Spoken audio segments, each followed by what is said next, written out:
Ladies and gentlemen, welcome back to Built to Hold, episode 3. I can't believe it's episode 3 already. It feels like a whirlwind.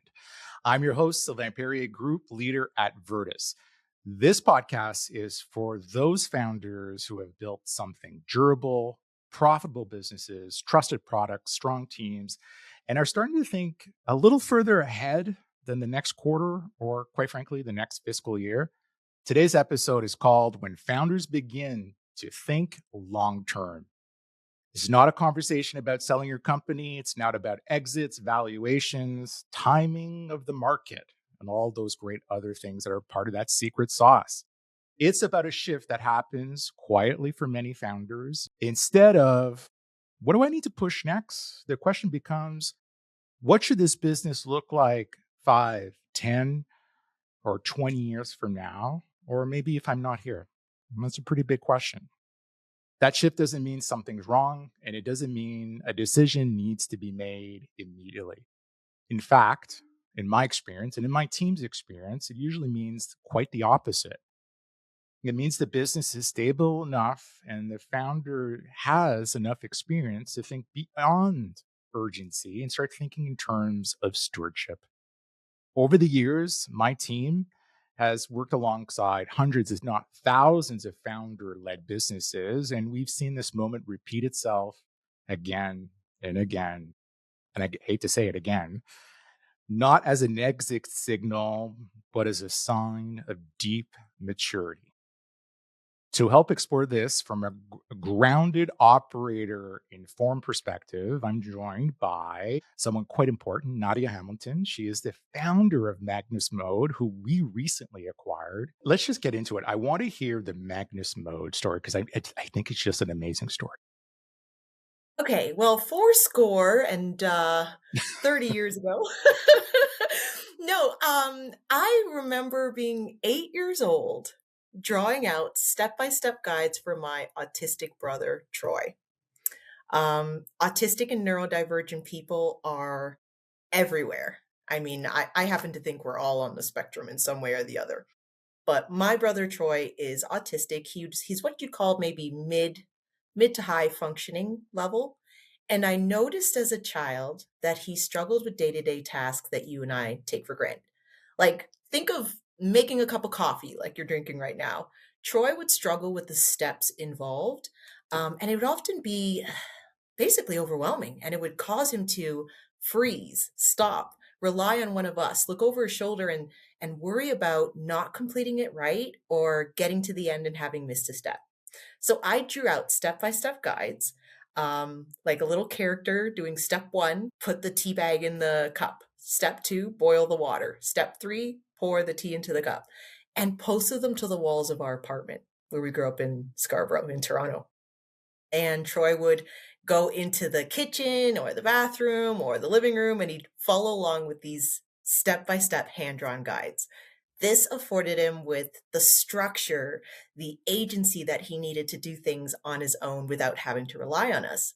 So fast forward a number of years later, Troy graduated from high school. Pictures on the walls don't cut it anymore. He had to be out there living his life, taking a bus, going to the mall, going to the movies, going on a date. And there was nothing. The world is not built with their needs in mind. And that was something I grew up extremely cognizant of. And so around the time that I graduated from university, I was sitting on the couch and my brother was playing video games, and I was facing a world of complete opportunity as a recent grad.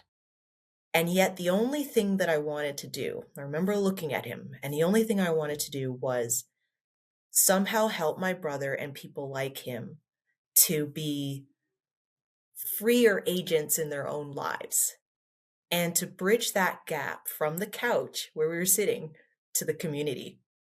And literally, like a stroke of magic, I opened my computer at that moment and I saw social business competition and ad from the Center of Social Innovation in downtown Toronto. And it said, enter and you can win funding to start a social purpose business. And I was like, okay, is this what you have planned for me? So I clicked that and I entered the competition and I won with the idea of digitalizing what I knew helped my brother, those step-by-step visual guides in by creating an app. And so I entered the competition, I won, and Magnusmode, the company, was born, and soon after, our product, our flagship product, MagnusCards, was also born. And it's Amazing. that's the origin story. That's amazing. Can you share the cross link with Buffalo? Because I know there's like that is deep Sure. into your roots. Well, this was like probably 10 years later. But I remember I won the social business pitch competition with the Center for Social Innovation. Used that funding to develop the prototype of Magnus cards, and we launched after that. We immediately, almost immediately, had users worldwide, people looking for this type of support. Developed the business model, which is very unique in and of itself. And then a number of years later, I heard about 43 North. So 43 North is a international business pitch competition that's based in Buffalo. It is often the soft landing for companies trying to enter the US market. So at the point when I heard about 43 North, we were pretty established in Canada. We had a number of clients, we had a number of app users. The name Magnus was growing all across Canada. And then I knew the US market was infinitely bigger, infinitely more impact for us, and obviously a close cousin of Canada, and our bridge to the global expansion. And 43 North came across my plate. In this competition, if you win, there is, well, at the time when I was in it, I think it's changed slightly, but there was $1 million grand prize. And then there was 5 runner-up prizes for 500,000, and these were investments. 43 North invests in companies with the goal to build an ecosystem of companies and employees that can revitalize and add value to Buffalo and surrounding New York State. We were a 43 North winner of the $500,000 investment, and I moved to Buffalo and lived there for about a year and a half, and just benefited from the entire ecosystem there. It's absolutely fantastic. We got some of our, well, we definitely got our first US clients through connections with 43 North. So major US bank, M&T Bank, Niagara Frontier Transit Authority, which is the transit system in Buffalo, and a number of other companies in the Buffalo region, then in New York, and then beyond. So 43 North was instrumental in our growth as a company. I love it. Shout out to those guys. That's great. But Sure. when you're building a business, I always like to ask founders this question. You're building a business and the first 3 years, 4 years, you're scrappy, you're having to do a lot with not a lot of resources. And so I'm kind of curious from your perspective, if you kind of rewind the clock, what did success look like for you? How would you have defined it back then? Oh, it's been such a journey, and my definition of success has evolved over the years. I remember when I first went to start Magnusmode, when I won that competition many years ago. Um, I did not know anything about business, let alone a social purpose business. I was a recent grad in history and political science. And so what I thought success was then was creating an app, launching it to the world, and then immediately it would go viral. And then I could just let it be, and it would just take off and run itself, and then solve all the problems that in the world, and everybody would live happily ever after. I actually didn't even see like myself, like, because I had such a low knowledge of what it took to operate and grow and scale and commercialize products at the time. I didn't see it being a long-term job. I thought it was going to be a project that I launched and it took off by itself, and then I would go on to join the military or become a police officer, which was actually my original plan. And I'm glad it didn't work out that way. You know, I'm very service oriented, but I really think I found my calling as an entrepreneur. But that's what success looked like at the beginning, at the very beginning. And then maybe a couple of years in, when I was still slogging it in the trenches, and we didn't really have any customers at first. We were, you know, I was burning through the cash of the award that I won, and we didn't have a real business model in the beginning. And success at that point meant keeping the lights on. So that at that point, I was like, okay, so we're going to run out of this grant. I have to develop a business model to continue to sustain what we're doing, or else there's going to be no impact. And so that was another phase of success, or another definition. And then later on, when we started to have regular repeating clients, um, definition shifted at that point to we're seeing some impact. How can we maximize that impact? And how can we help the most amount of people to live their lives in ways that are meaningful to them? So there was a transformation from Nadia Project, Troy is my brother, in case I didn't mention. Troy and people that I had immediately touched in my life, to this is a global issue. There are millions of Troys across the world, and we have the real opportunity, a tangible opportunity to change lives. And that is a huge psychological shift from myself and my family focus to global issue, global solution. It's a testament to what you've created, right? Because today you have these amazing customers. You have CIBC, you have TD, you have the GTAA here in the Toronto market. You have tons of transportation authorities in the United States, some large banks. You and I have spoken to many of those customers, and they have such an aligned sense of purpose with what you just shared is amazing. And I love how you're contextualizing what you define success in the early stages of building your business to fast forward. Okay, we've cleared this hurdle. My definition of success, the next step is changing and changing and changing. Now, I want to talk about, at some point, somebody from our team reached out, right? And we're always acquiring businesses. It is the motto of Constellation. It is the motto of Jonas Club and Vertus, which is a group within Jonas. And I want to get your perspective. You have this call from us, and how does your thinking shift at that point? Well, I think it was another important evolution, Mm, and the rumblings of which were maybe about a year or 8 months to a year prior, where I started thinking, okay, so we're in Canada. We've got clients and users in the US. We've got a team. We've got regular recurring revenue. Like, I feel that the business is at a secure stage. What next? Where do I go from here? Where does Magnusmode go? How can we truly and utterly achieve the mission that I had in my mind when I was 8 years old? As a founder, you are thinking long term.